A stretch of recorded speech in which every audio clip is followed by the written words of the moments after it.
High-performing teams need reliable and consistent performers. You'll build your reputation as an effective teammate if you remember to keep your commitments, deliver results, and keep your teammates in the loop when things change by communicating key status updates. I saw a meme not too long ago that read, "A bad attitude is like a flat tire. You can't get very far until you change it." This is true both for your personal and your team-related efforts. When it comes to your teammates and your team's work, it's important to keep a positive outlook. To demonstrate you're a positive teammate, you can highlight the strengths of your teammates, refrain from gossiping, and avoid speaking negatively about the team's projects. Let's start with the first area, highlighting the strengths of your teammates as they make contributions toward accomplishing your team's goals. When you note the efforts and point out their strengths, you make your teammates feel appreciated. So give credit where credit is due. You can do this when you talk about them to others, and you can also compliment them directly. Who doesn't like to be praised? By saying nice things about your teammates, you set a positive tone for your team as a whole. When you don't have something positive to say about a teammate, it's best to remain quiet. As tempting as it might be, try to refrain from gossip about your teammates. This includes listening to, discussing, or spreading details you've heard but have not verified are true. One issue with office gossip is that it can spread so easily. It may start off as something small, maybe even well-intentioned. Say you shared something with one person. The problem is that one person will likely tell at least one other person, and so on. Before you know it, that one statement has grown to the point where it's uncontrollable, and lots of people have heard a version of what you originally shared. I say a version because information is almost never shared exactly as it was heard. Just think of the game of telephone you might have played as a child. Each person passes on a version of what they've heard so that by the time it reaches the last person, the information may be completely different from where you started. This is problematic because it spreads false information, depletes trust, and negatively impacts the team's dynamic. In addition to being positive towards your teammates and avoiding gossip, it's also important to keep a positive outlook about the work you're engaged in. There's tons of literature out there about the power of positive psychology. It, along with a negative attitude, can be contagious. The good news is, you can practice this. For starters, avoid complaining. Whether or not you like the project your team is working on doesn't change the fact that you need to work together to complete it. It's much easier to work with someone who's making the choice to be positive about the work. Another thing you can do is train yourself to look for the positive in every situation. We see what we're looking for. To be a good teammate, choose positivity. It's much more likely your outlook on the work will be positive if you're looking for the good in it. Negative attitudes bring down the team's performance and morale. Positivity can be equally contagious and improve outcomes for the team. Remember, a strong teammate is supportive and has a positive attitude towards teammates and the team's work overall. According to Dr. Maya Angelou, people will forget what you say, and they'll forget what you accomplish, but they'll never forget how you make them feel. It seems really obvious that in building healthy working relationships, we should be respectful. Unfortunately, that's often not the case. A good teammate is polite and respectful to his or her colleagues, respectful of their time, boundaries, and their ideas. Let's start with being respectful of time. Today's work culture is so busy. Often, it seems that time is our most valuable commodity. This is why people quickly get frustrated when they feel as though their time is being wasted. I once coached a junior executive who was constantly frustrated with a teammate because she was inconsiderate with his time. We'll call him Kyle. Kyle called me from the road one morning furious because he was in the last 20 minutes of his 2-hour drive before he received a call from Janine that their meeting needed to be rescheduled. The part that made this so upsetting was his teammate Janine knew he was driving 2 hours for their meeting and could have easily rescheduled it the day before. What's worse, this wasn't the first time Janine did this to Kyle. This really put a cloud over his relationship with Janine. She disrespected his time, which put their working relationship on shaky ground. Time is a precious commodity we don't want to waste. Keep your working relationships on solid footing by showing you respect boundaries for your teammates, recognizing that each person will likely have different ones. What do I mean by boundaries? Well, quite literally, a boundary is a line that shouldn't be crossed. If a teammate shares a boundary with you, be respectful of it. By violating that line, you send a clear message of disrespect to the person who shared it with you, which can completely erode trust. You aren't going to agree with your teammates on everything, whether it's personal, like politics or religion, or on a strategic approach you take with a client. It's unlikely everyone on your team will see things the same way. And that's okay. In fact, some healthy disagreement on a topic can often force teams to consider multiple perspectives and develop a stronger outcome. It's important, however, to make sure you're respectful of ideas, whether or not you agree with them. Try not to belittle or diminish viewpoints you disagree with. You can argue, just don't alienate your teammates in the process. Remember to separate the person from their ideas. You can have positive relationships with people you disagree with if you're willing to prevent allowing a difference of opinion to get in the way of an otherwise healthy working relationship. You should expect conflict on your teams. It's perfectly fine to disagree with your teammates. You just don't want to be disagreeable. Instead, effective teammates are polite and respectful of their teammates, particularly of their time, boundaries, and ideas. By being respectful of your teammates, they'll remember how you made them feel for all the right reasons. Hunger, drive, ambition, a real go-getter. These characteristics describe a teammate who's proactive about getting the team's work completed. Given the pace of business today, if your team is usually focused on responding to everything that comes your way, you'll quickly get bogged down in the work of putting out fires rather than preventing them. An ideal teammate is proactive. So, how does one model proactivity? What are the behaviors that signal this quality? A proactive teammate thinks strategically about the team's role in the organization as a whole. By taking a step back and looking at the bigger picture, you can help your team strategically consider the work you're doing and how it fits into the broader organization. This may require that you take some time to learn about the other functional areas that are impacted by your team's work. How does your team's efforts impact other people in your company? What about your customers? Knowing how your team's work fits into the big picture will help you anticipate the needs of your organization.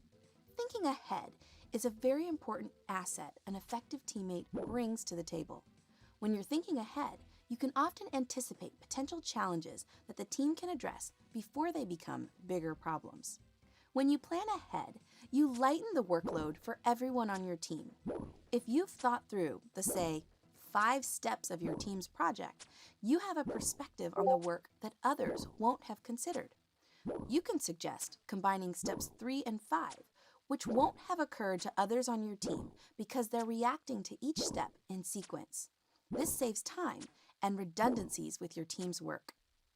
Even when you're thinking about your team's work in the broader context of your organization, anticipating the needs of your stakeholders, and planning ahead, inevitably, things won't always go as you expect. And teams can quickly get derailed by setbacks and/or unanticipated changes. When that happens, an ideal teammate will get the team back on track by refocusing on the goals or deliverables that matter most.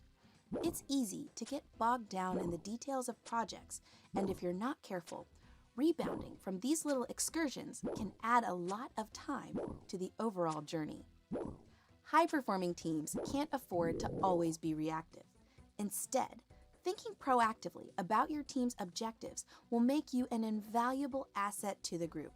You can do this by keeping the big picture in mind, anticipating roadblocks or challenges, planning ahead, and pushing the team's agenda along when the effort stalls.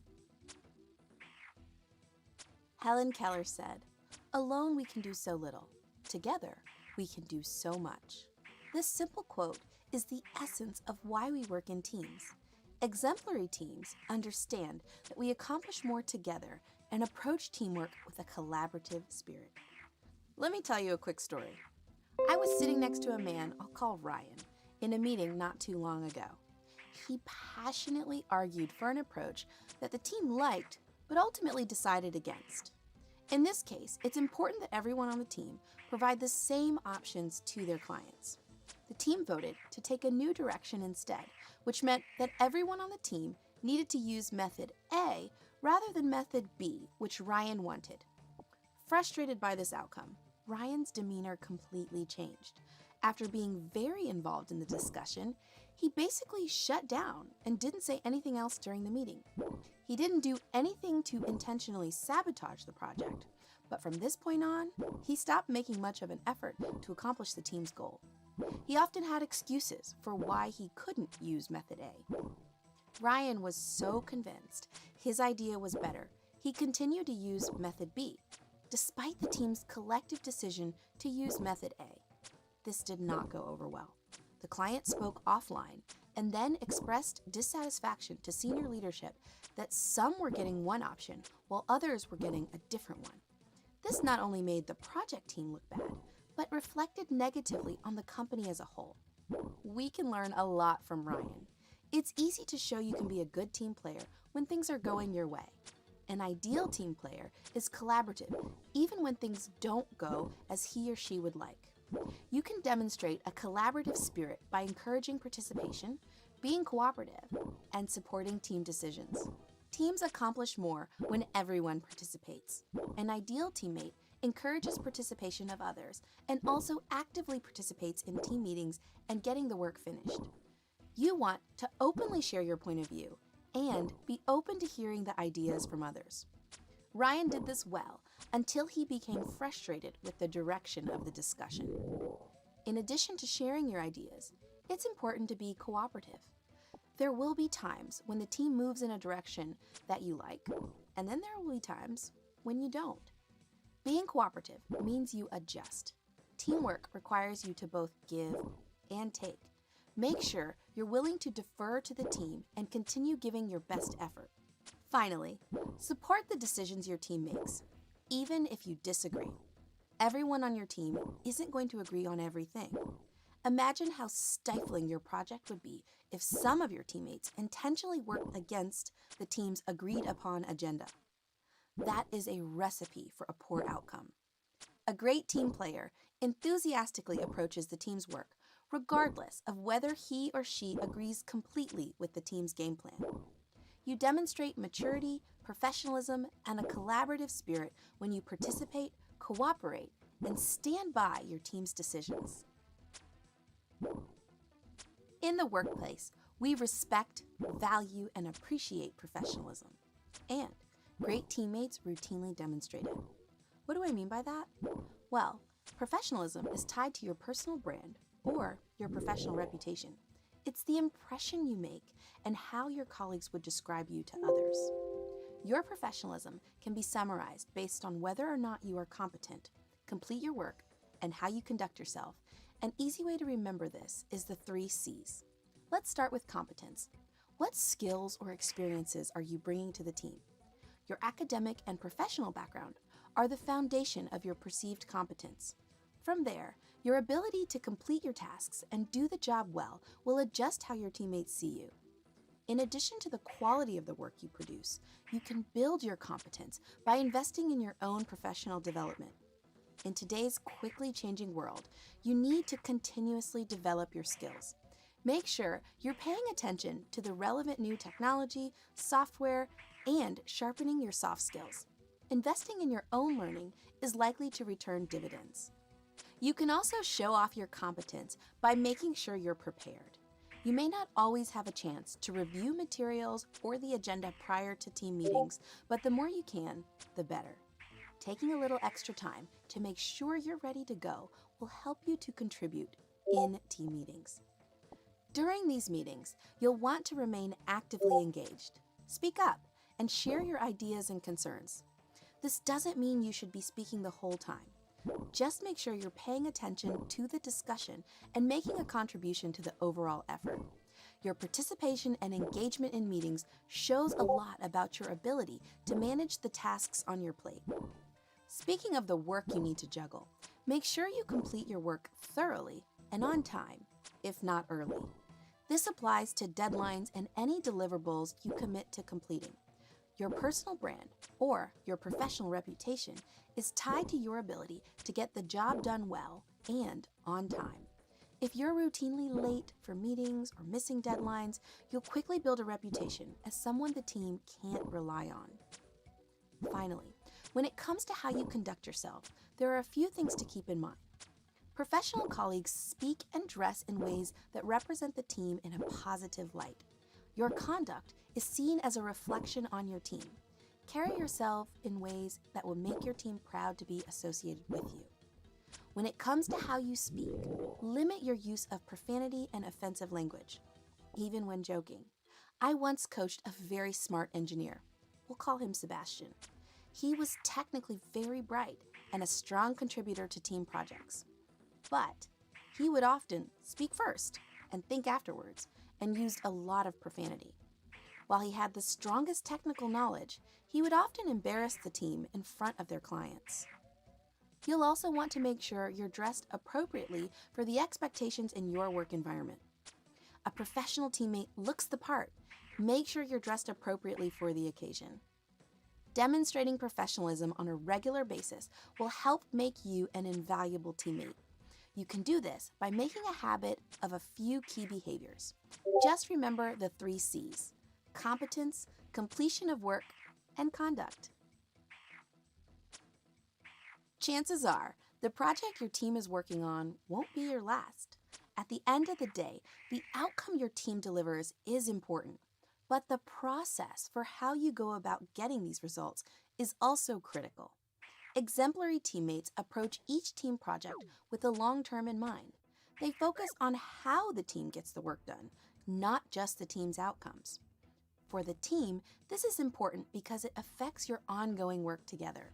For you personally, it's tied to your professional reputation. How do you demonstrate that you're strategically focused on the big picture rather than bogged down on the minutiae of your team's tasks? Well, you show that you can balance your work with your working relationships, learn from mistakes, and demonstrate flexibility. Let's start with the first. Balancing everything that comes your way can be a struggle at times.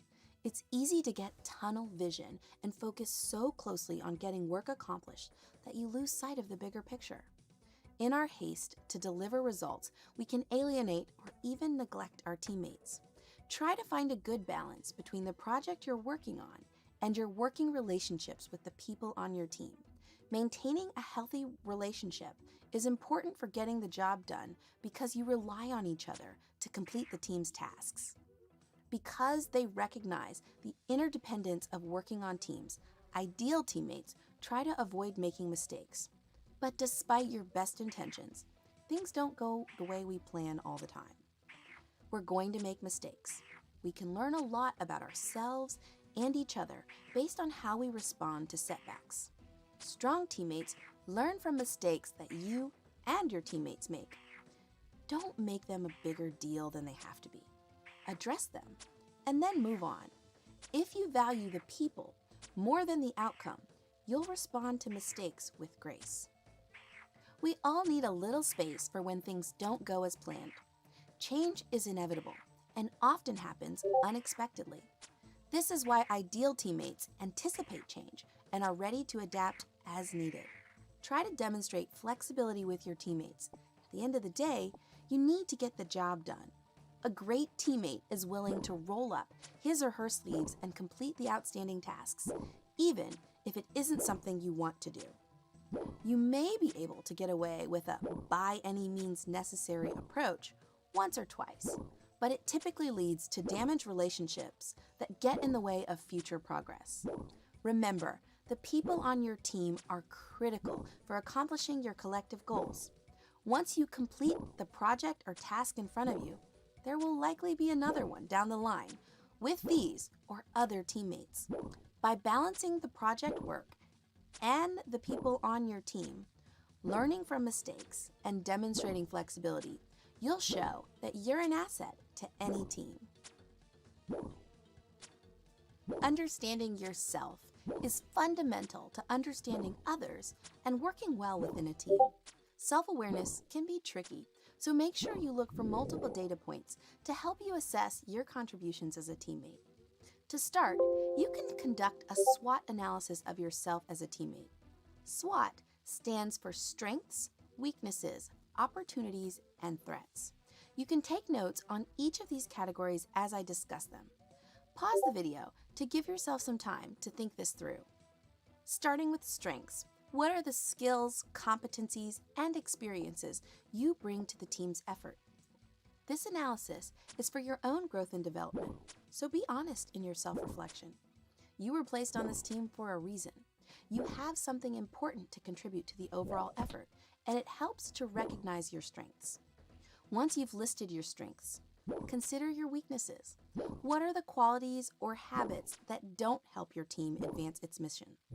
We all have weaknesses, so there's no shame in privately thinking through yours. An article in the Harvard Business Review found that leaders are typically aware of their strengths, but not nearly as perceptive of their weaknesses.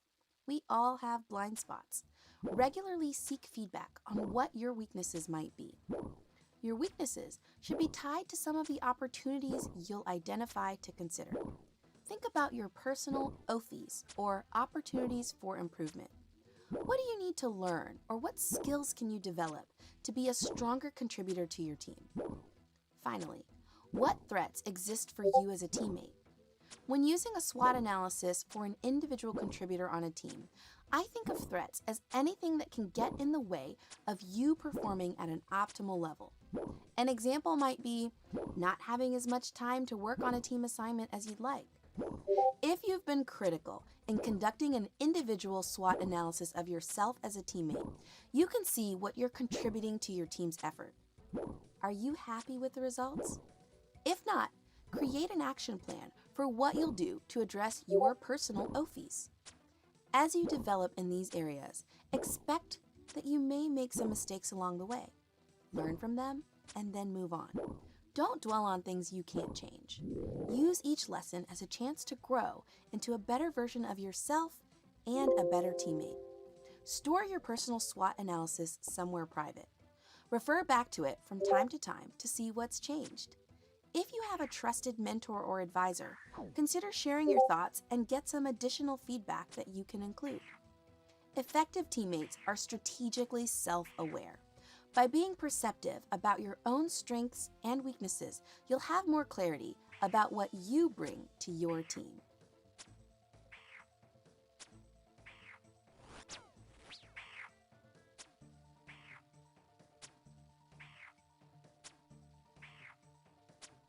Now that you've taken some time to review the behaviors that exemplify an effective teammate, you're well on your way to becoming one yourself.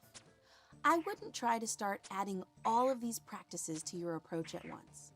Pick 2 or 3 attributes you want to focus on each week, and before you know it, you'll be effortlessly demonstrating your value as a teammate. You'll probably notice the habits of your teammates more now that you've taken this course. Some will be good traits that make them ideal contributors. Others will be red flags and reminders of what not to do. Either way, constantly remind yourself of the behaviors you want to demonstrate. Come back to the course whenever you notice you need a refresher. And check out some of my other courses in the library to learn more about what you can do to improve your skills related to communication, leadership, and teamwork.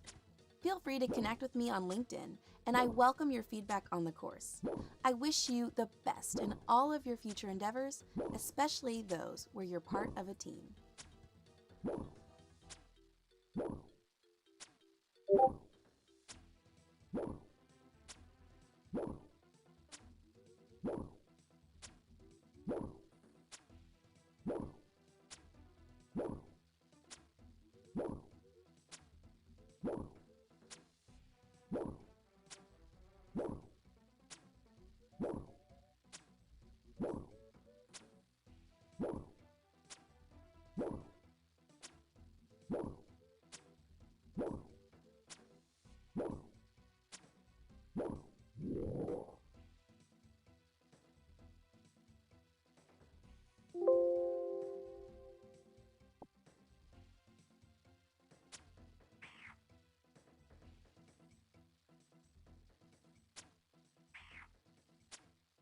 Certainly, being intelligent is essential. IQ does have a positive relationship to success at work. However, you do not have to be a genius to be successful. Others like to say that success is all about hard work. Sure, hard work plays a big role. A strong work ethic helps you build more expertise, get more done, and attract others who respect your work ethic. But, like intelligence, it's not sufficient. The most interesting ingredient that is often undervalued is the social side of success. This refers to various social activities that build the context needed to amplify your intelligence and hard work. Hi, I'm Todd Dewitt, author and coach. I'm very happy to share this fact with you. We know a lot about achieving success. In this course, we'll talk about success at work by addressing how to build productive relationships, understanding how to network, engaging political dynamics wisely, and adopting a service mentality.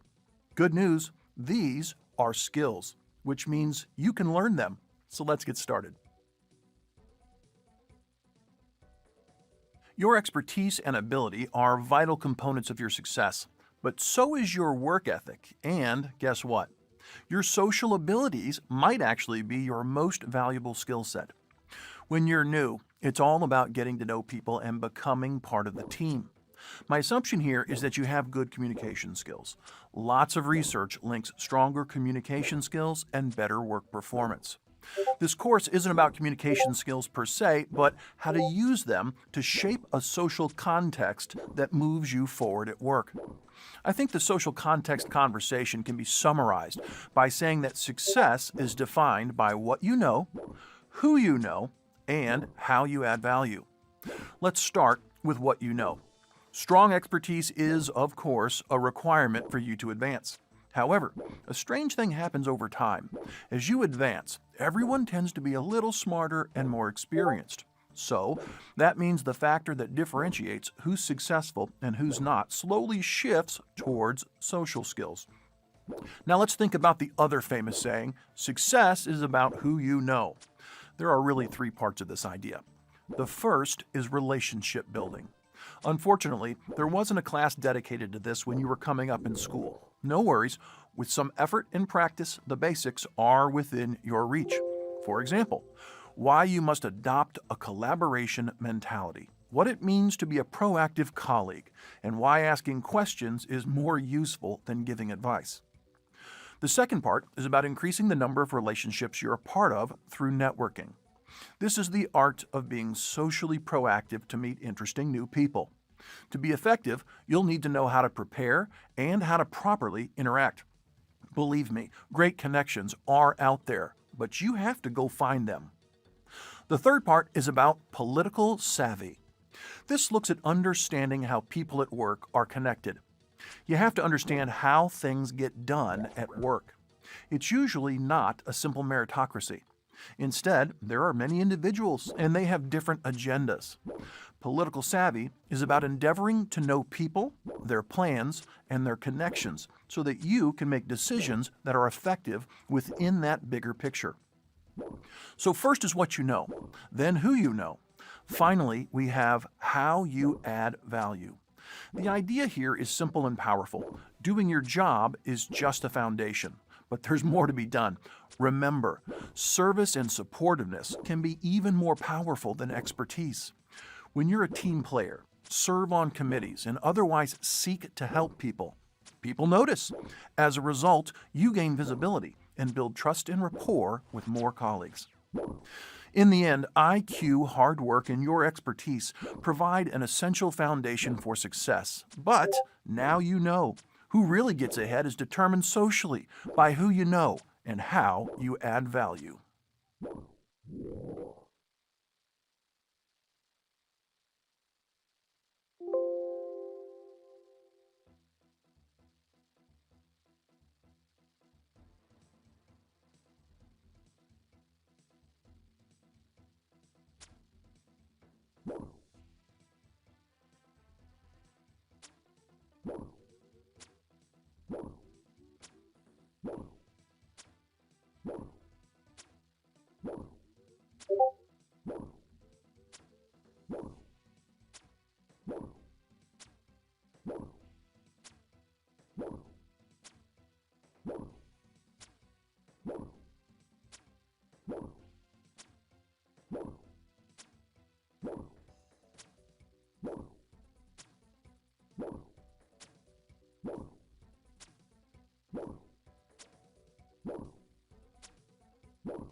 It's true that in many ways, getting ahead is about who you know. People who are better connected are often privy to vital information before others, and they are often afforded more opportunities. So, let's think about networking effectively. Start by seeking a variety of networking opportunities. Inside your organization, you'll find several, from special project teams to brown bag lunches to social events. Outside of work, there are many as well, like formal networking events for certain industries, vocations, or certain types of professionals. The goal over time is to choose a variety of opportunities and enjoy at least one every month. Now, how do we prepare effectively before networking? I want you to follow these 4 steps. First, do your homework. If you're going to a Rotary Club meeting, search their website and know what they've been up to.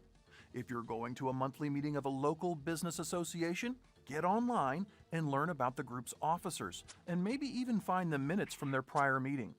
The more you're prepared, the better you'll connect. Next, have copies of your resume and ample business cards. I like to remind people not to use either too quickly or too often. Networking is about connecting and adding value, not just selling yourself and looking for opportunities. But when opportunity knocks, be ready. Another important task is to prepare your elevator pitch. That's the short statement you make about yourself when you meet someone and they ask what you do. Typically, it takes less than 1 minute to share and includes mention of where you're at currently as a professional, your areas of interest or expertise, and maybe a statement about where you're going in the coming year or 2.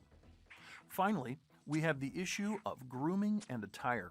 Like it or not, how you look makes an impression. So when in doubt, err on being a little safe or conservative in terms of how you look. Don't worry. The more people get to know you and learn about why you're amazing, the more you'll be able to loosen up and look like you want to look. But at first, be a little cautious.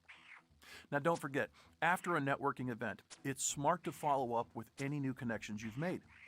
Follow up just once and resist asking for anything significant. Remember, networking is first about establishing quality connections and seeking to help others. Long-term, connections are ideally mutually beneficial, but it's always best to be a bit reserved initially. Networking sounds time-consuming and difficult to some, but it's really not. Follow the simple advice we've covered here, and your network will continue to grow and improve.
No discussion of the social side of work would be complete without mentioning the importance of a service mentality.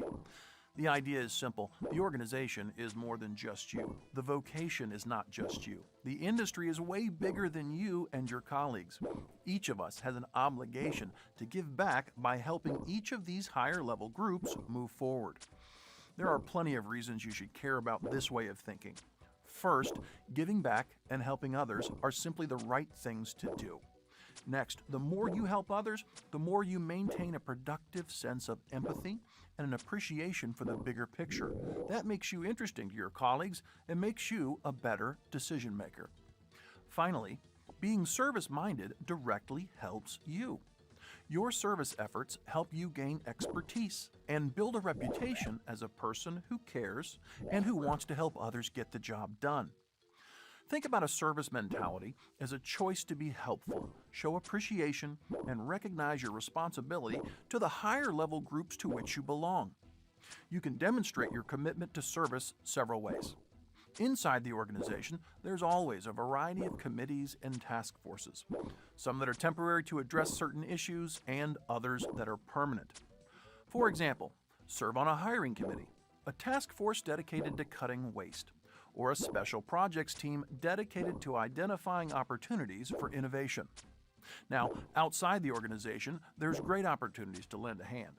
For example, companies often partner with nonprofits and civic groups to teach children, visit hospitals, build or repair homes, and many other worthwhile activities. Of course, at a more personal level, seek out opportunities to coach and mentor others. Be honest, it's true for most of you that you got where you are thanks to the assistance of a few other people. So it's time to give back. Whether coaching about job skills or mentoring someone who needs career advice, you don't need several decades of experience to begin. Look for a clear opportunity to help someone who isn't yet where they want to be, and then start a conversation. Think even bigger and find ways to give back to your industry and your vocation. Whether you're talking about a certain type of manufacturing as an industry, or say accounting as a vocation, they need lots of volunteers. So get online and find out when the next relevant conference is happening, because I promise there's work to be done. Listen, as a professional, you should seek out these opportunities. As a leader, you have to create them and make sure people know about them.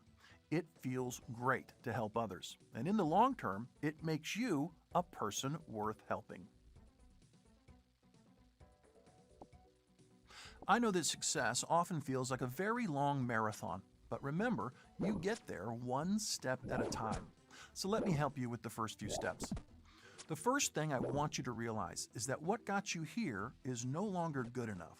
If you're a new hire right out of school or a newly appointed manager, the skills that attracted attention and landed you the opportunity are no longer as useful. To keep advancing, you have to do two things.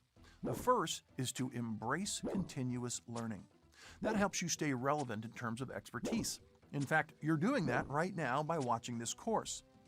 The second, and possibly bigger factor, is your success at the social side of work. So let me be specific and challenge you. Which area have you neglected or failed to leverage the most recently? Networking or service activities? Of course, they're quite related, since to engage one of them means you're likely exposed to opportunities for the other. Anyway, choose one. Then spend a few minutes choosing at least one targeted activity you can do in the next few days to create some momentum. Put it on your calendar. I respect that you're busy, but guess what? Once you increase your networking and service activities, they tend to become normal, positive parts of your routine. Finally, if you've been resisting political thinking at work, it's time to change that. You can start small if you'd like. Just think about an upcoming meeting where you and your colleagues will make a particular decision. Before that meeting, do two things. Think through the different players and agendas involved. Consider to whom you should speak and specifically about which topics, so you can weigh how you feel about this extra information before the real conversation ever begins. As a result, you'll be a more thoughtful decision maker. Congratulations, you now know that IQ and work ethic are just the beginning. Real success at work requires certain social skills. Follow the advice we just covered, and you're likely to be socially successful.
Success at work is achieved socially, meaning it results from people working together.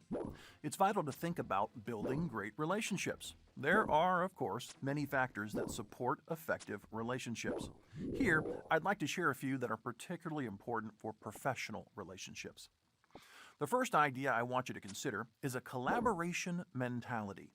The goal when working with others isn't to first think about status. No, look at colleagues as colleagues who all contribute in different ways. The point is to review the task and ask yourself how you can work with others as needed to get the work done. You really have to get past thinking about you versus them. Only when you see you're all on the same team do you realize the power of collaboration, which is more useful than fretting over titles and statuses. Next, let's think about what it means to be a proactive colleague. At a minimum, a good colleague does their specific job well, but that's not all. Ideally, you should strive for more. For example, a great colleague is supportive of their workmates. You acknowledge their hard work and show genuine appreciation for a job well done. Going a little further, they are also helpful. You can't be afraid to jump in sometimes when someone else needs help getting the job done. Create positive daily experiences for your colleagues. That's a proactive colleague. A related tip concerns how to act when things go particularly well or poorly at work. When you have a big win, share the spotlight. Tell people thank you. Share comments publicly or electronically. Now, when things go bad, be understanding. Possibly coach if there's an opportunity, and definitely avoid blaming others or indulging in unnecessary negativity. If you're the boss, try to shield the employee from any outside players so that you can handle the issue internally. Finally, remember this classic for building great relationships. Ask more questions than you give advice. This is related to the idea of listening more than you speak. When you're speaking too much, you miss out on maximizing learning. In contrast, when you ask a question in conversation, you accomplish several things. You show that you're interested in their views.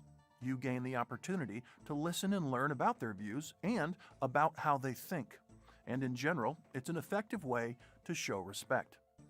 The basics of building productive relationships aren't complex. Embrace collaboration, be proactive, share the credit, shield the team when needed, and be inquisitive and ask questions. Give these a try, and you're likely to build relationships that help you get the work done. It's true that in many ways, getting ahead is about who you know. People who are better connected are often privy to vital information before others, and they are often afforded more opportunities. So let's think about networking effectively. Start by seeking a variety of networking opportunities. Inside your organization, you'll find several, from special project teams to brown bag lunches to social events. Outside of work, there are many as well, like formal networking events for certain industries, vocations, or certain types of professionals.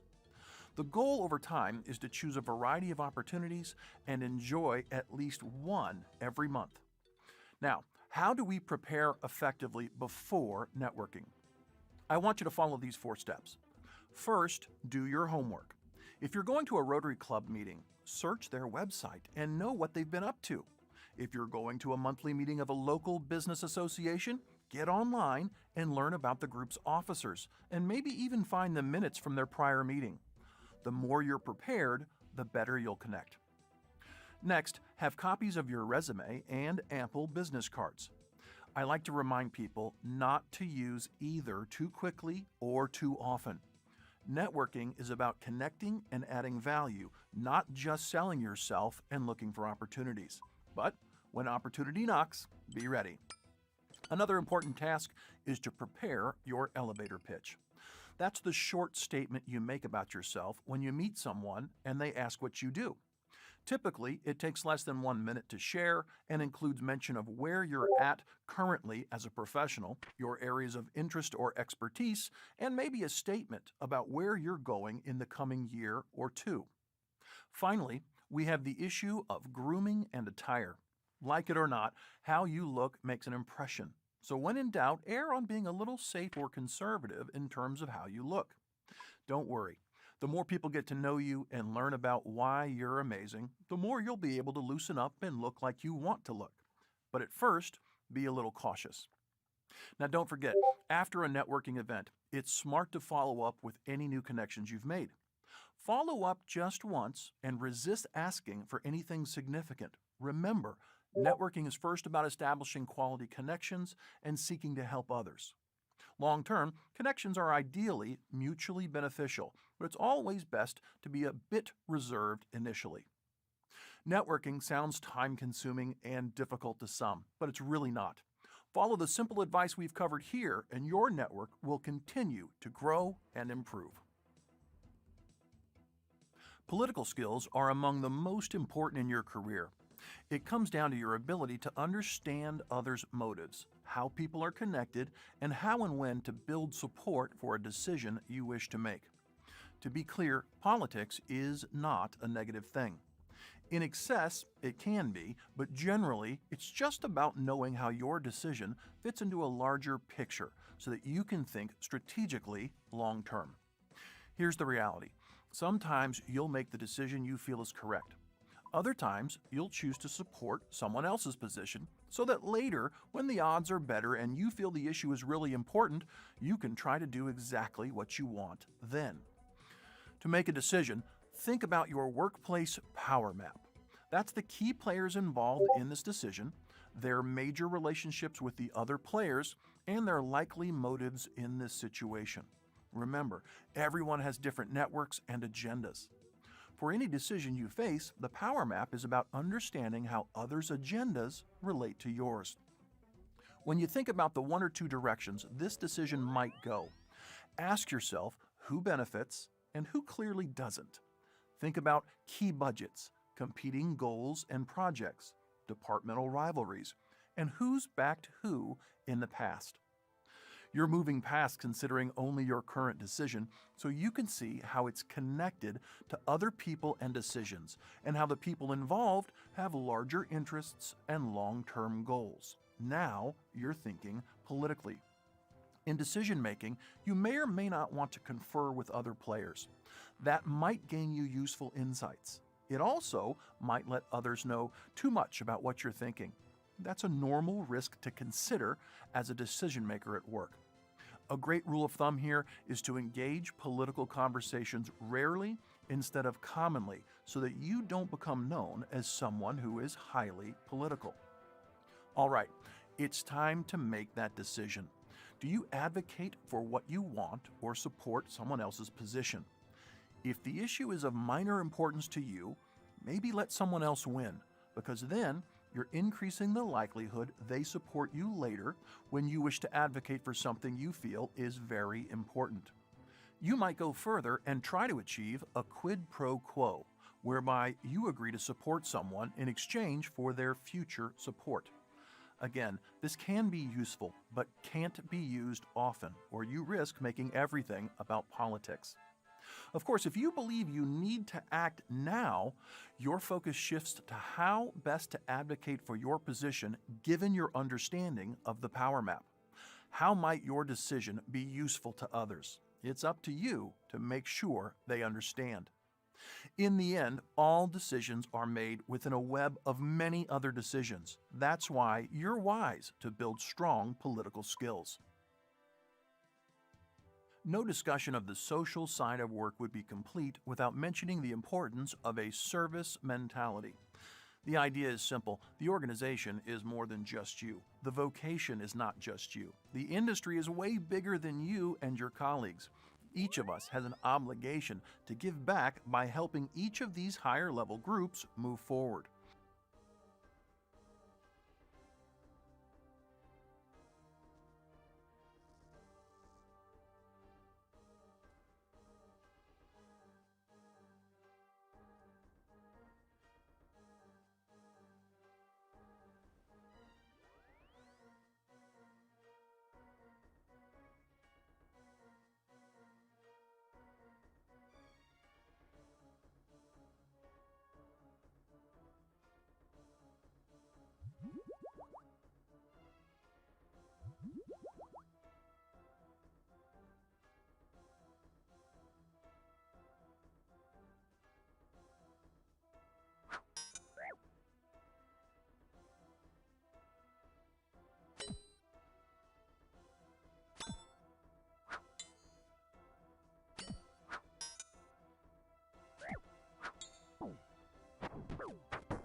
Success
We're in a golden age of conspiracy theories. We'll read about that shit all the time on Twitter. A bunch of people thinking that they're the ones finding the truth. These truth seekers believe they're peeling back the curtains and getting the real scoop on things. My city just installed a new ATM, which is emitting dangerous radiation carrying nanobots in the air, which is getting into our lungs and injecting microchips in us. Beautiful shit like that. Now, I'm not a conspiracy theorist, but I am an agent of the truth, which is why today I'll be giving a TED Talk on why I fucking hate lettuce. I've ranted passionately about this topic on stream before. In fact, if you type in lettuce is bad or lettuce is a scam on YouTube, the only response, the only video you get is a stream clip someone posted where I was ranting about lettuce. So it feels like I'm the only warrior out here, the only champion of truth, trying to reveal to you how fucking dumb lettuce is. So, I mean, I'll play that clip for you real quick. Lettuce is good. That, my friends, right there is called brainwashing. You're the victim of a government experiment of mass hypnosis to convince you lettuce is good and healthy. Empty calories, no nutrition, no flavor, no texture, dog shit. Open your third eye, see the truth. Lettuce is a scam. Oh, fuck. Admittedly, I went a little too unhinged here. I went too deep into Alex Jones levels. I said something that is just not true, having no texture. Lettuce has the texture of a soggy sponge, if it's on a burger for the most part, considering the heat from the burger makes the lettuce less hard, so it barely adds a crunch to a burger, which I hear the main arguments for lettuce being the crunch. The only time you really get a crunch out of lettuce is if it's your starting quarterback in the dish, like in a salad. If it's just straight fucking lettuce, yeah, it's gonna have a crunch. So I was wrong to say it doesn't have a texture, because, I mean, it does. It does. It's not a texture that I really enjoy. The crunch is minimal, and it's not really all that crunchy to begin with, unless you're just eating, like, fucking raw lettuce and broken glass, I guess. But anyway, let's just go from the beginning here. Now, like I said, I've talked about it on stream before, and every time I've done that, I'm met with the same response. Bewilderment. People whose eyes have truly finally opened, because I'm hitting them with concentrated truth serum. And if you'd like to be enlightened, you can tune into my streams, twitch.tv/moistcritical. Feel free to stop by. But anyway, what is lettuce? Let's start there. Lettuce is a tiny trash bush which only grows in the absence of fun, happiness, and flavor. It's actually the work of the devil, and it ties all the way back to the biblical age. When Eve plucked the apple from the tree of knowledge, the Lord actually forgave her. That is not the first sin. You see, what actually happened is the Lord caught her growing lettuce nearby, and in his disgust condemned the human race, learning that he had made a mistake. Thus, the first sin was born. Now that you know where lettuce comes from, let's talk about the nutrition found in lettuce. Nothing. There is no nutrition found in lettuce. The nutritional facts of lettuce look like my high school basketball stat sheet. It's zeros across the board except one category, which is vitamin A, where you can get about 40 to 50% of your vitamin A daily intake. Which, you know where else you can find that? In every other food ever. Vitamin A is extremely common and found in a ton of food, so lettuce isn't exactly a really big player in the vitamin A game. It has some, sure, but not very much. If you're eating lettuce, it's not for its nutritional content. You're probably eating it because you're led to believe that it's a healthy choice. And to be fair, it is to a certain degree, depending on how you want to utilize your lettuce. Kangaroos are fucking jacked, massive biceps and shit, and all they eat is lettuce, like 50 pounds of lettuce a day. But you can't do that. You will die if you eat 50 pounds of lettuce a day. I imagine most lettuce enthusiasts out there eat it in a salad, where it is fucking drenched in dressing and all kinds of other horrible things for you. Most salads in America aren't really salads, they're just kind of like ranch soups with little bits of lettuce tossed in. Salads aren't, by and large, healthy overall, unless you yourself are making it with like fresh ingredients and like only putting in healthy shit. If you're just going out and getting a box salad, most of the time it's like massively high in sodium, gonna immediately give you hypertension, like the lettuce isn't saving you or helping you. It's empty calories. Eating lettuce is like biting into styrofoam, but with even less flavor than styrofoam. It's just a fucking waste. If you're going to, like, if you like salads, there's nothing wrong with that. I like salads, but I like spinach salads. Spinach is huge in really good nutrients. Spinach actually is something that you'd eat and get a benefit from. Lettuce you are eating just so that way you don't gorge on other shit. So lettuce is literally just like Naruto filler. It's just there to pad out your meal. You know, so that way you don't eat as much of the shit that you like that is unhealthy. But with spinach, it does the same thing, but also is good for you, as opposed to just being blank. You know? I'm not sponsored by spinach or anything, but lettuce is like an outright dangerous fucking food to eat, it seems, because at least once a year, romaine lettuce gets recalled due to E. coli outbreaks. There is so many E. coli outbreaks when it comes to lettuce, it's wild. It seems like eating lettuce is more dangerous than eating raw meat. Like, this shit is wacky. Like, at least once a year. I haven't checked, but I know there's been like 4 since 2017, so that's about once a year, I think. It gets recalled because of E. coli, which is hospitalizing people and shit like that. Like, it's not like a safe food. It's neither healthy nor is it safe. You're like taking a risk eating lettuce. So, I mean, it just doesn't make sense to me. Now, there's a lot of people that like lettuce on their burgers or like on a sandwich or something. Why? It doesn't do anything. Especially when it comes to like a sandwich where it's just 2 pieces of bread, your meat, and then like 5 feet worth of lettuce. That just makes it hard to eat and offers nothing. Then the lettuce drowns out all of the actual flavors of your sandwich. Like, it's dumb. Like, I was watching a YouTube video the other day with this absolute banging sandwich. It was a Korean sandwich from like a channel called like Yummy Yummy Boy or something like that. And they had like so much good shit going on this sandwich, and right when they got to the end, the last thing he did is stack like this much fucking lettuce on the sandwich, which elevated the bread up to here. And it's like, well, how the fuck are you gonna eat that? And what is that lettuce gonna do besides drown out all the good shit you just put down here, which is like fucking cheese, eggs, and sausage or whatever? Like, it was incredible, and then this lettuce comes in and ruins it. It's like that friend that gets invited to everyone's party, but no one wants them there, so you wonder why does he keep getting invited? It's just a nuisance. Like, if you want to put a little lettuce on it, I mean, I guess that's fine, but even why do that? It still doesn't bring anything to the party. That minimal crunch doesn't make the sandwich taste any better. And it is a minimal crunch because the heat immediately starts to wilt the lettuce to begin with, so it's not like a very hard crunch. It doesn't bring anything. It doesn't help anything. I feel like a fucking crazy person taking crazy pills every time I say how dumb lettuce is. I don't get it. Why is it so popular? And I have an answer. It's because you are the victim of propaganda. That's right. Did you know 90% of all romaine lettuce comes from the same company?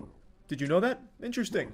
What if they're putting some kind of psychedelic agent in the lettuce to convince you that the continued consumption of the lettuce is good for you? You see, now we might be getting somewhere.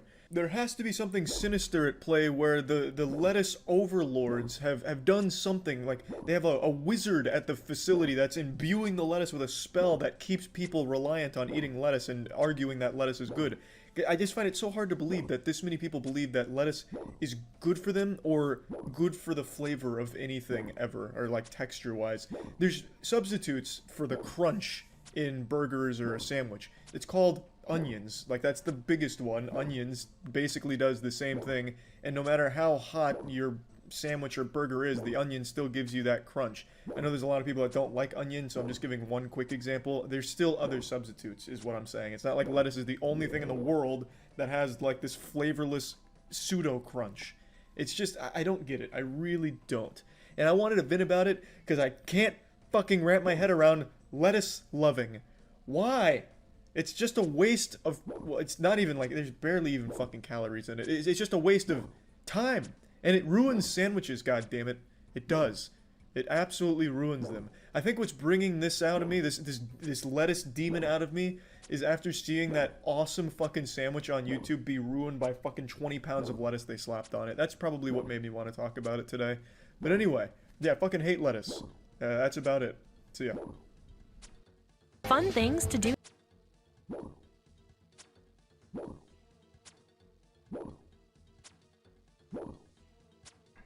Okay.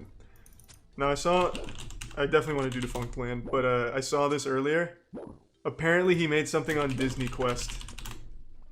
This tickled my nutsack real hard, because Disney Quest, I loved Disney Quest. I used to go to Disney Quest as often as my parents would let me. This was the fucking innovator of gaming. Like, this shit was so cool. It was a 5-story arcade just filled with chaos, prepubescent hormones throughout the air. Everyone just enjoying cutting edge technology. Like these goofy fucking games. It was so...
Ooh!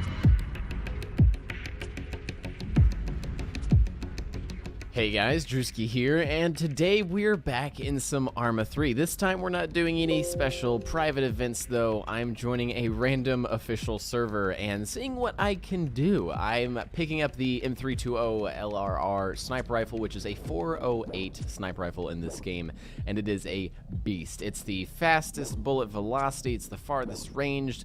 Everything about this gun is very, very powerful. Throughout this video, I'm trying to use that sniper rifle and a ghillie suit to enable me to get enough money to get an A10, but the A10 was like glitched and messed up, so it wasn't as fun as just the sniping I did in the first place. The server I was joining was a official Arma 3 Warlord server, and I just wanted to see how well I could do hopping back into Arma 3 PvP while not really playing it for the longest time, not playing public PvP for the longest time. I really didn't know if I would get wrecked or if I would be the one wrecking, but today we'll find out.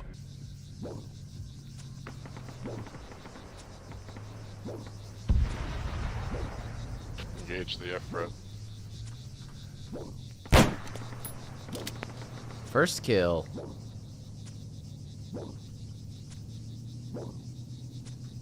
I wonder if there's more at that shed. I just love how good the ghillie works in this game. I don't see much. Whoa, that's very zoomy. A lot more zoomy than I remember. I guess you do shoot like 3,000 meters with this scope sometimes. That is a point. I think that guy was solo. Yeah, I lost the Ifrit. I think he was solo. Look at this dude.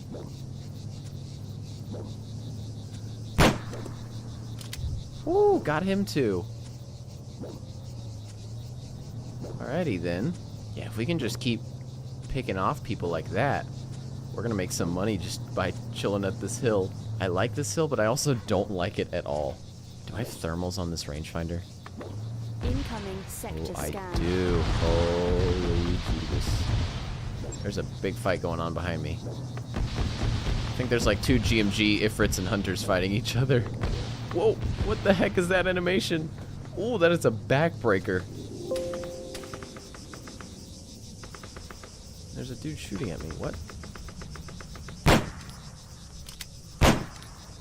There you go. Can I get a little help with that?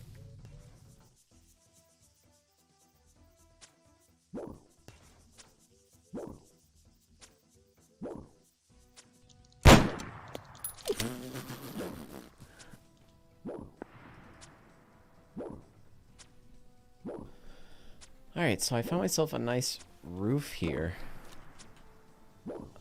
Oh, there's a dude. Don't know the bullet time, though.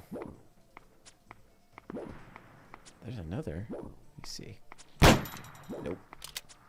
Ah, damn it. Oh, there's the original. Range to 300, that's like 480, so I should... If I aim high, I should be able to hit him. Oh! What? Can you scan again? Okay. Original. Arma ballistics, man. That Incoming last one was an sector AI. Welcome to Trailmakers, a vehicle building game made for explorers, racers, and inventors. As well. 515. 515. That house is 407. There's a random dude right there. What? What are you doing, bro?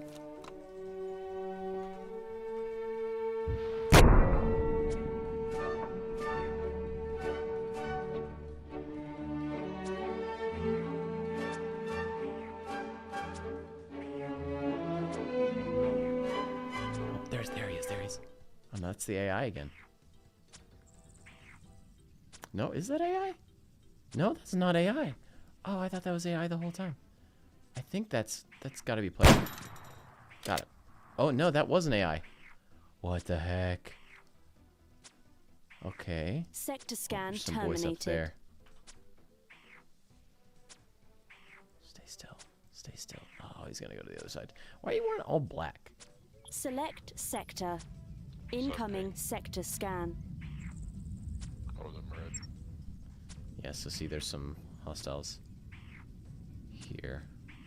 Good, they're marking it. Okay, because I don't want them to just be able to sneak in. That looks like... Wait, he might be at a building that we can see. Are there more enemies here? Oh, there are. Holy crap. Oh, I missed.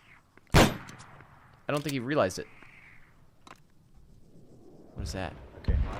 What is that? That... Ooh, that's sector scan they're getting terminated. AA.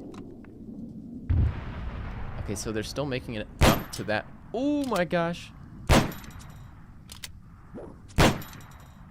What? Whoa. Come on now.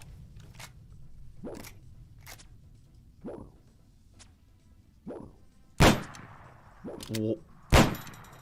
Okay, I officially don't know where that bullet's going. I feel like we're very imminent to being shot back at. I'm gonna take my thermal out, scan the area. Just to make sure. There's a dead guy there. Something's up on top of the hill, but I can't really tell what it is. Ooh, there's a Cashman. Or not a Cashman, that's a Orca. It's a CSAT transport heli. And it's going nuts. I don't know what its plan is to do with its 7.62 miniguns on the side, but I bet it's doing damage. Ooh, what the heck? Do we have a Black Wasp in the air? Oh, oh. Armus. Oh, shoot. Okay, okay. Arma's kind of fun, even if it's vanilla. Oh wait, there's a dude. There's definitely a dude. 492, so that's 500 meters. He's walking perpendicular though. No way we're gonna get this shot. Oh, yep, there he is. And bop. Nope, too slow, I think. I think they're realizing that this is a death area. They're gonna get sniped if they go over here. Too far. We got an enemy Orca over Off-Blade. Oh, barely missed that one. Yeah, I'm coming. Is he looking for the gunfire? ETA. Engaged. Oh, hey, Yeah, that's a lot closer. you could say that. There we go. Okay, we're going too slow. That's what it is. I really can't tell with just the impacts. Survive my... I think they're like spawning or something because I don't see them going from that tree to that house, Oh, but I shit. see them spawning around that house.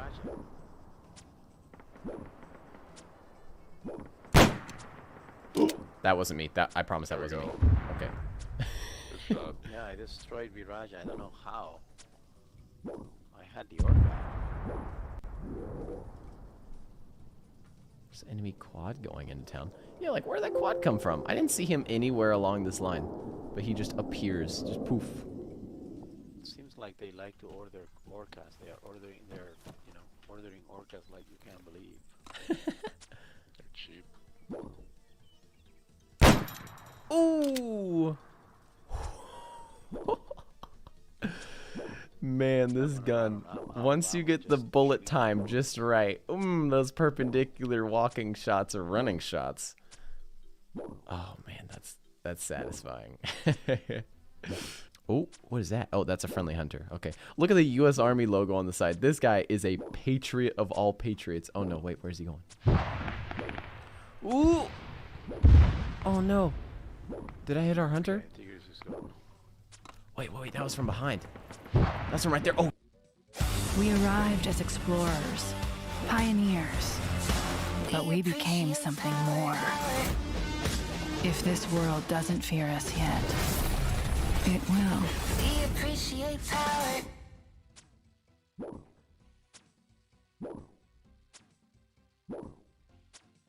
Oh, shoot.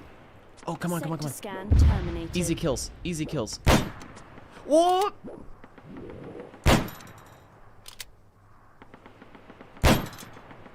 I can't believe it. Jesus Christ. He's gonna see me. He's gonna... I don't know where the bullets go in this game. There we go. Whoa, sir.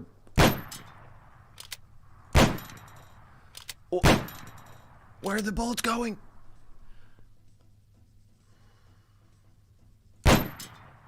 No. No way we made that shot through the rock. I guessed maybe it would pierce, and then it did. And I'm very happy with how that turned out. I need to get down from this spot immediately. We need to go right now. Can I jump this? I probably can. Okay. I can't jump this, though. This will definitely break my legs, and it'll not be fun.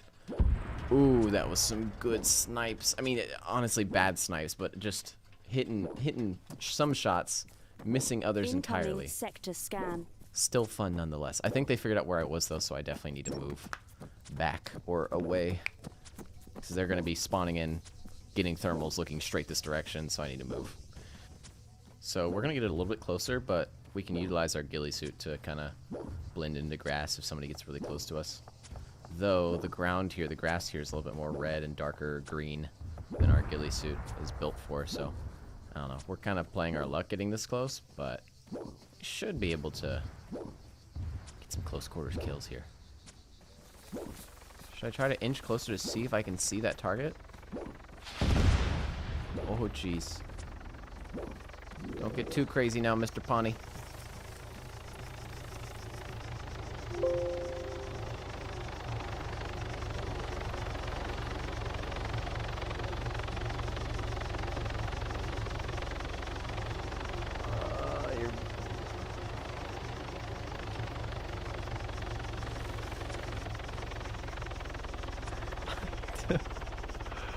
He's gonna crash into a tree. Okay, there's the shots again.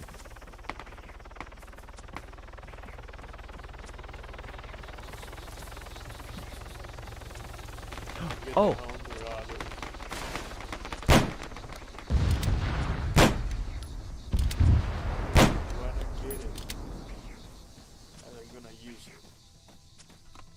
Oh, nope. Kinda just wanted to...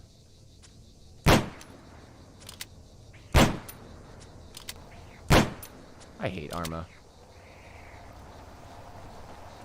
Why am I hearing vehicle sounds?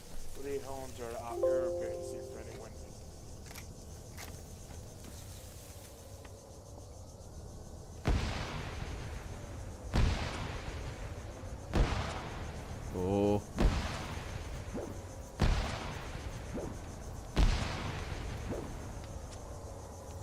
Why is it different coming over here?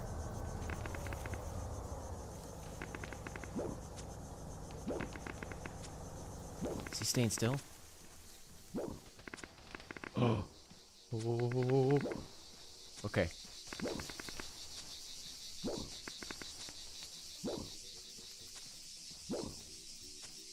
Oh god. I can barely see anything with this huge scope. Maybe if I get in line with that wall, I can see them. Hey, it's alright, we're just defending. We just keep fighting off wave after wave, so you guys keep doing your thing. Got that one. Oh, perfect window. Oh, what? There's a naked dude. Why are you wearing no pants? Why are you wearing no pants?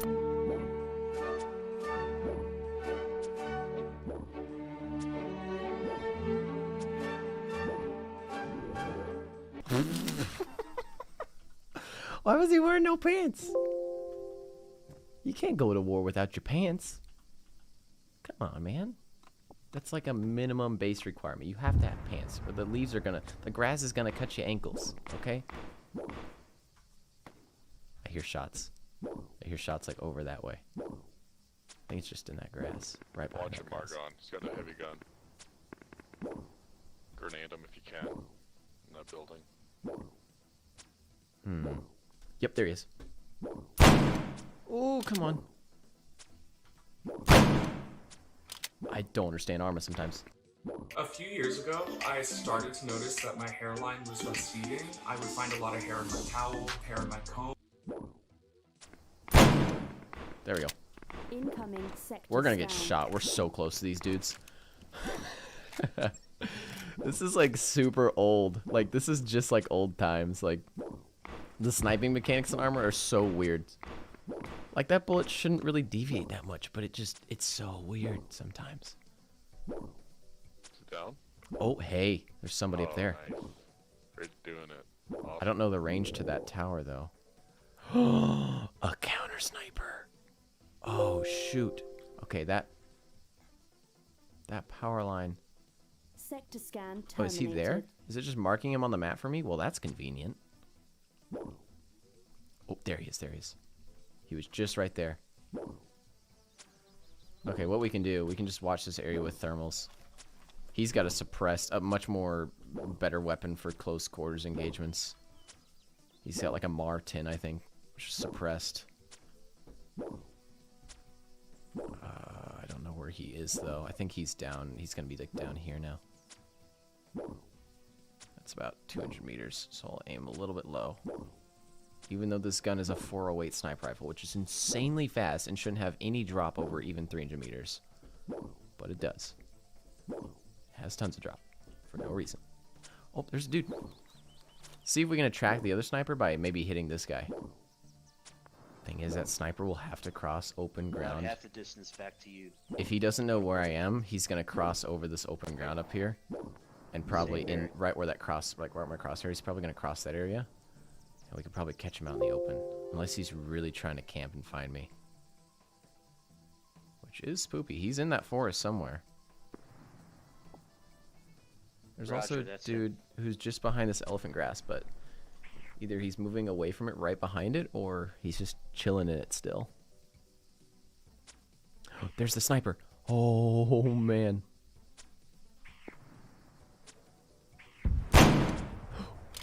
Oh, we hit him.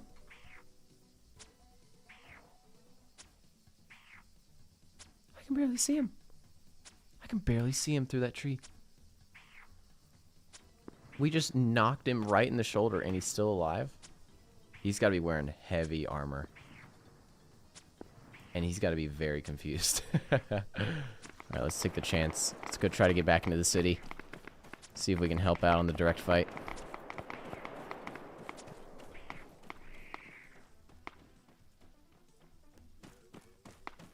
Guess the closest we can get is right here. Well, that's at the house. Crap, that's such a bad house.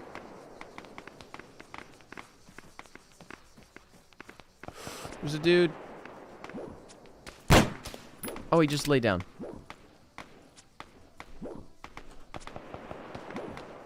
There's another dude. Oh my gosh, they're everywhere. Nope, lay down.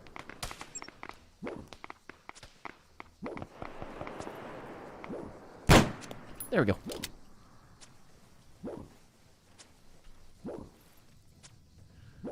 Oh, where'd he go?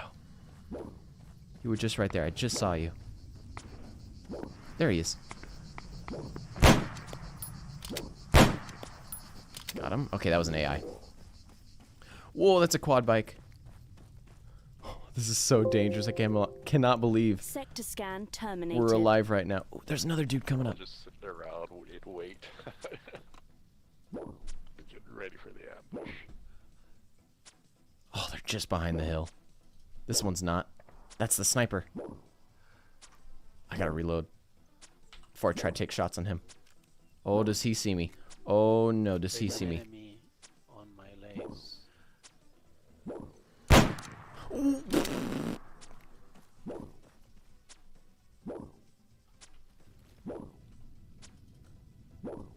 god. Oh, damn it. He's in the shed. Got him through the wall. So many players. How many kills do we... I forgot.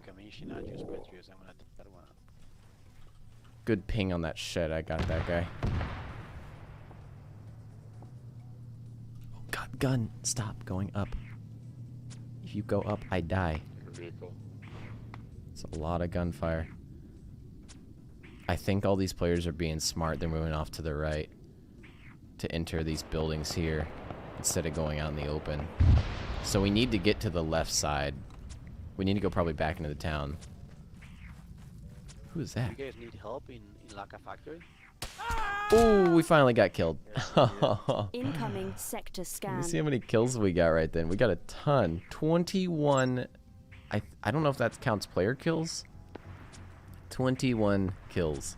Oh, that was a lot.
Hey, I'm Dave.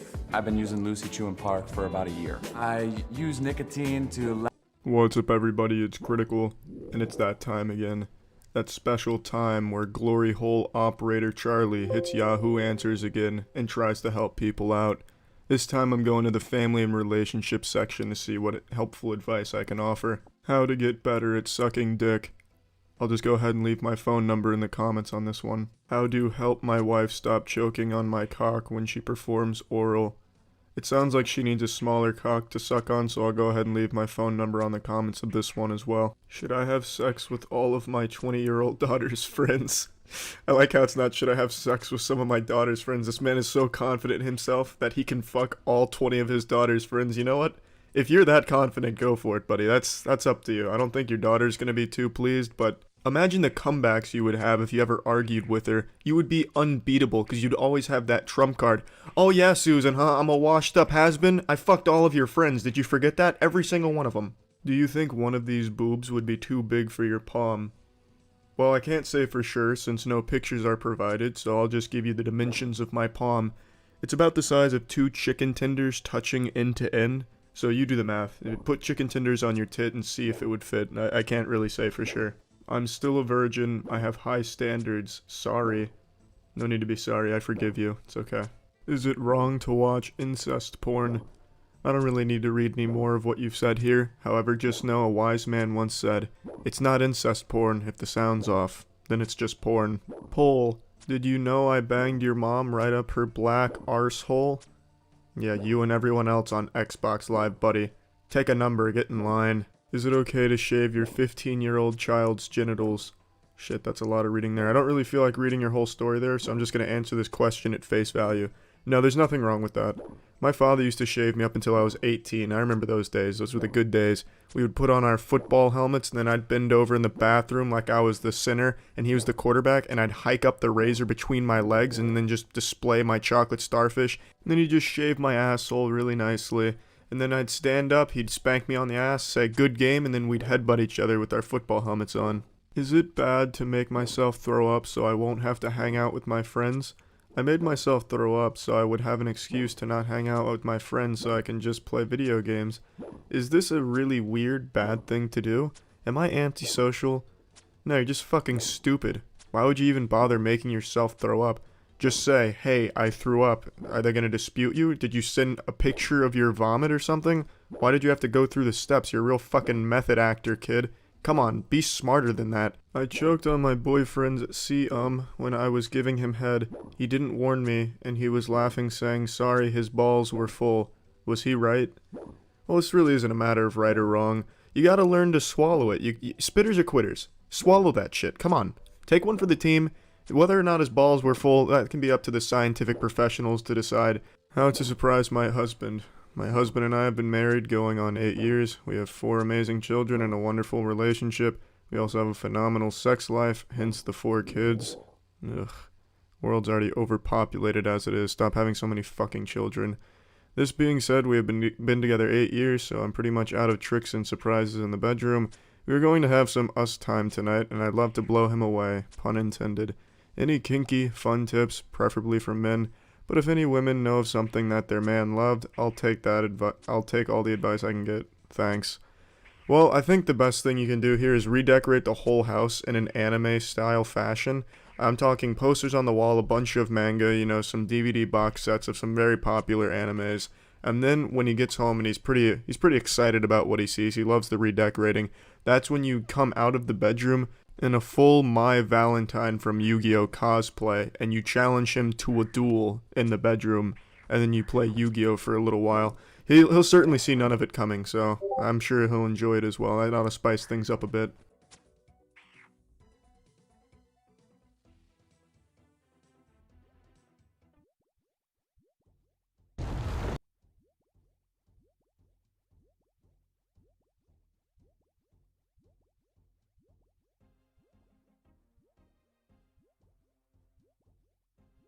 It's become a cherished human tradition to sit around a campfire telling scary stories while on a camping trip with your family. And yeah, maybe sometimes Uncle Sheldon will take it a bit too far with his graphic tale of some overloaded testosterone meat man named Raw Vandergore filleting a bear. But for years, these campfire horror stories have been dominated by retail workers. They have the most terrifying stories to tell. They'll put the fear of God in your whole family. They'll send your fucking family to bed sucking their thumbs, sending shivers down their asshole. But I thought it'd be fun today to look at a positive customer interaction in a retail setting, so I found this video here to demonstrate how lovely the experience can be. Laugh at me, goddammit, don't you laugh at me! Give my money back! Yes, you are! Me! And here we're immediately introduced to our three protagonists of this short film. Now, the one who's currently shouting is exactly what I picture in my head whenever I think of an evil librarian. She looks exactly like a mean, angry lunch lady from a Pixar film. Yeah, and it's already out of my account, and I can show you that you've already taken my money. So you need to give me my cash, and if I end up on YouTube, I will personally sue your ass. I'm just documenting it. In the camera woman's defense, I did not find this video on YouTube, so she should be spared from Ace Customer Anchor Arm's legal wrath. I, however, am posting this on YouTube, so I guess I'm gonna have to start sleeping with one eye open. Also, just a side note, I fucking hate when people say they're personally gonna sue someone. No, you're not. You're not gonna represent yourself. You're not that fucking dumb. What are you gonna do? You're gonna stand up in court and say, "Oh, excuse me, Your Honor, I just didn't like the cut of their jib. Can I have their car now?" What do you mean I lost? No, what you're gonna do is you're gonna go home, you're gonna argue with your husband and threaten divorce for the 5th time that week in front of your children, then you're gonna flip to the back of the phone book to try and track down some slimy grease beaver, then you're gonna pay them $100 in an over-the-pants hand job to try and represent your ass for this stupid fucking case you're gonna try and drum up. You're not personally suing shit. That mucus goblin lawyer that you're gonna track down and pester is going to be the one doing all the work. So don't have the audacity to say that you're personally suing anyone. I'll give you the same thing with her laughing. I'm not laughing, ma'am. Yes, you are. You want me to show you on my phone that you are? Please. I don't even understand her thought process on this one. Do you want me to show you that you're laughing by recording it? What kind of fucking plan is that? That's not exactly bulletproof. You see, look at this. You're laughing in this video. Oh, well, color me purple. What do you know? I am. And I'm still laughing. Because you're a fucking idiot. And if the rationale was, I'm gonna record her laughing at me and post it on my Facebook, then why? No one's gonna understand the context. It's just gonna be you making a ruckus and someone laughing at you. Makes you look bad. That you are what? Laughing? If we end up on YouTube, I will sue you. I'm not putting it on YouTube. I'm documenting. If it ends up on Facebook, it's going to end up Facebook. It will not I go will to sue Facebook. you. All right.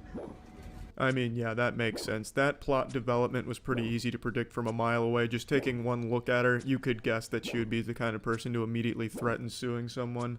So now our brave camera woman is coming under fire again. That's 2 potential lawsuits here. I mean, it's fucking raining lawsuits up in this one. They're just tossing lawsuits like they're baseballs at a dunk tank at a carnival. However, once again, the camera woman is safe because I did not find this video on Facebook either. They're 0 for 2 right now. If they were smart, they would have made a blanket statement. If this video ends up online, I'm suing your ass. Then I'd be fucked. I'd be up Schitt's Creek without my ass crack.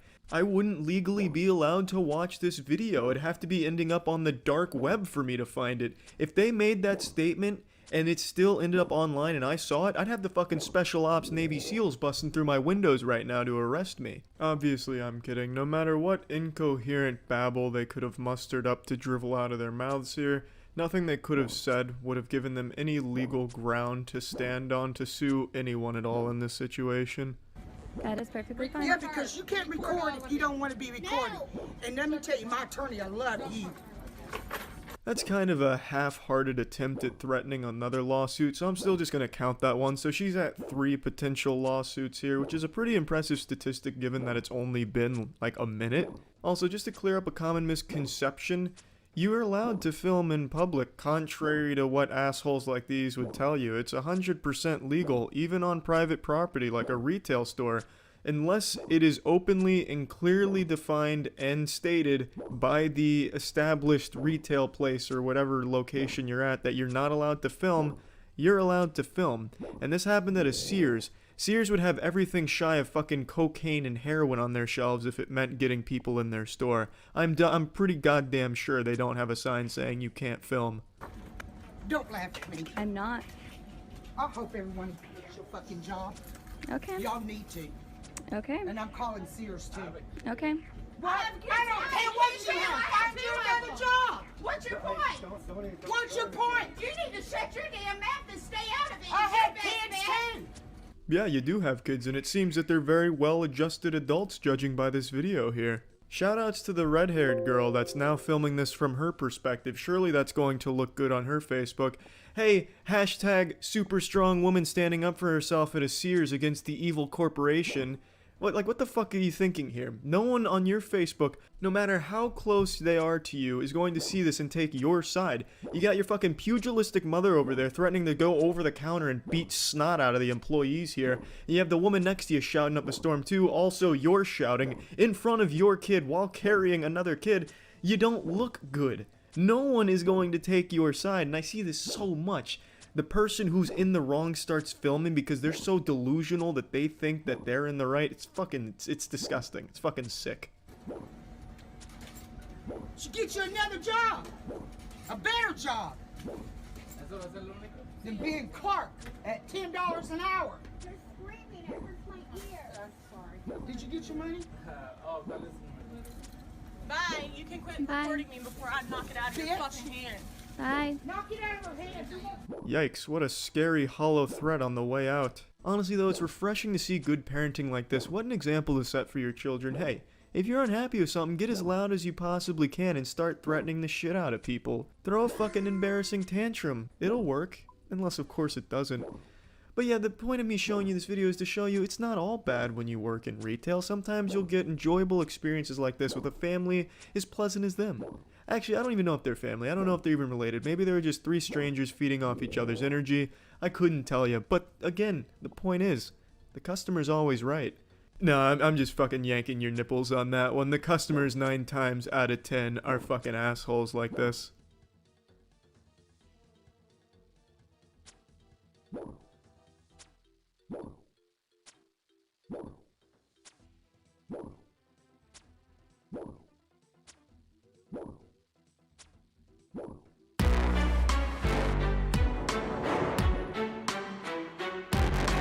I think there's something very special about Halloween that makes bad mothers even shittier.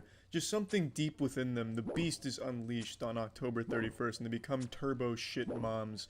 I've held onto a grudge for the better part of 2 decades, and it all started as a child trick-or-treating in a neighborhood where, you know, sometimes a house isn't home, so they leave the candy out on the porch in a bowl, you know, with a sign, please take one, or just be considerate.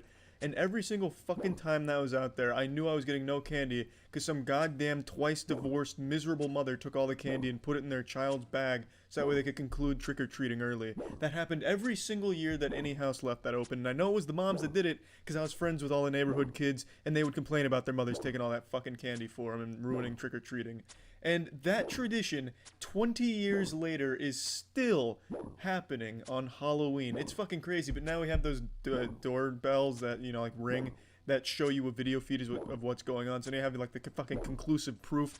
You know, it's not just a boogeyman stealing your candy, it's just shitty moms. So I wanted to go over some of that footage and just kind of make fun of the trashy moms. And it's all moms. I haven't seen any clips of a dad doing it, probably because the dad either didn't want to go out or wouldn't be bothered to fucking fight over candy like a feral animal, literally pushing children out of the way for fucking candy bars. But the clip I'm going to start us with isn't a trick-or-treating robbery from a mother. It's just a crazy mother on Halloween who pulls over a car for some shit and then just goes nuts. And the reason I'm showing that is just kind of set the tone of what Halloween brings out of bad mothers. Calm down. It's okay, I'm sorry. He apologized. It's my fault. He apologized. Yeah, I know. And you know what? That didn't upset me. But the bitch ass hoe Sorry. that told me to calm down. The first frame really tells you all you need to know about the woman. She looks like a deranged lunatic. This looks straight out of a horror film, like a scene from The Shining. She looks like something a horror legend would be based around, like a creepypasta or a cryptid, you know. Evil single mother Karen emerges from the mists and knocks on your car window, and if you roll it down, she steals your children's souls, like a modern-day La Llorona, or the Not-So-Slender Man. Again, there's no context for why she's so mad and pulled this car over, but it's very clear Amy Schumer is having a bad day. What I'd like you to do is apologize instead of being a bitch. You're calling me sorry, but you're calling me a bitch. So Oh, set sorry. an example. I'm sorry. My kids can't hear me calling you a bitch. Your window's open. They can't hear me because they're listening to Kids Bop. This could actually serve as a really good advertisement for Kids Bop. Kids Bop is so good you won't hear your mother being a piece of shit to total strangers right next to the car. It really doesn't matter what the situation was that caused this. Even if she was totally justified in being mad, she lost any chance of anyone being on her side, and now she's the biggest asshole here for making this car pull over and escalating it to this level in front of her children. And the main complaint she has is that the woman was telling her to calm down, which sounds totally reasonable. Hey, let's calm it down here, don't whip your tits out and try and start a fight or spit on us right in front of your fucking kids right there. That sounds totally reasonable to me, and especially when they were apologetic in the beginning of the video, they could have just let it be. But she keeps it up and she just comes out the biggest asshole. Now let's move on to some Halloween candy robberies from some great upstanding mothers. Here, open it up. Open it.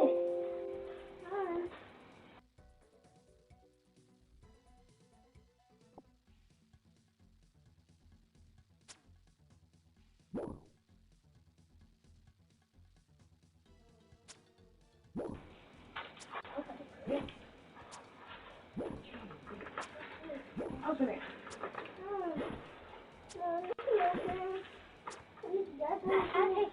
Oh yeah, baby, jackpot. That's a big haul tonight, Jill. You got 99 cents worth of candy going into those bags. Perfect. Shit parenting in action, baby. There it is. There's always an assumed risk when you leave candy out like this. Yes, a kid's gonna take more than you'd like them to, an excessive amount, but you never expect a parent to get down and dirty in the trenches stealing candy. And stealing is a word I'm definitely using loosely here, because you're not fucking stealing it. This isn't some grand heist, no GTA shit here. It's just you're taking candy from everyone else in the neighborhood, so when they go to that house, they'll be disappointed there's no candy left, and you're making your children's trick-or-treating experience far shorter just because you want to get this shit over with faster. I think that's the main reason adults do this. I don't think they're just that hungry for candy or that willing to just exploit people at every turn. I think it's just, I don't want to be trick-or-treating with my kid. Let me fill up their bags as quick as possible so we say it's time to go home. Which sucks.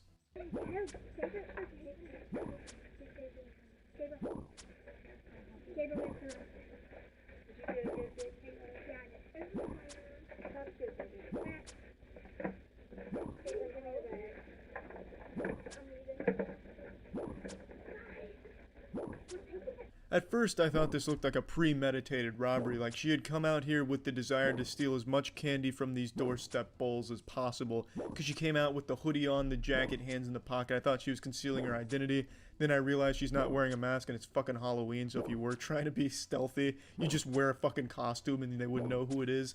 So there's no shame. She's just out here literally taking candy from babies.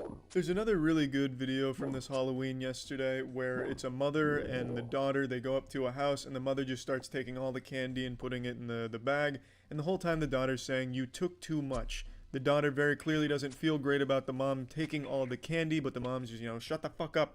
We're making it big. We're doing it big here. Then she runs away with all the candy, fucking literally holding her daughter by the arm and running like they just committed some type of high crime, like a thief or some shit. I guess she was trying to live like an action movie fantasy by taking, diamonds or something. I don't know, but it's just fucking 2-cent pieces of candy. I can't show you the clip because the people that uploaded it sold it to one of those organizations that copyright strike and try and sue people that use the video without having contacted them for licensing rights first. This will be the last clip I showcase bad mothers for Halloween with. As you can see, the Lola Bunny cosplay there, or Playboy Bunny, I don't exactly know what look that's going for there, is raiding these chocolate bars right now. I guess she thought it was chewing tobacco, so she's really going hard on collecting all these like Pokemon. And by the time she's done, there's none left. There were 3 fucking full boxes of candy bar, and you bet your ass none of them survived her wrath. What a sweet mother and a real princess.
All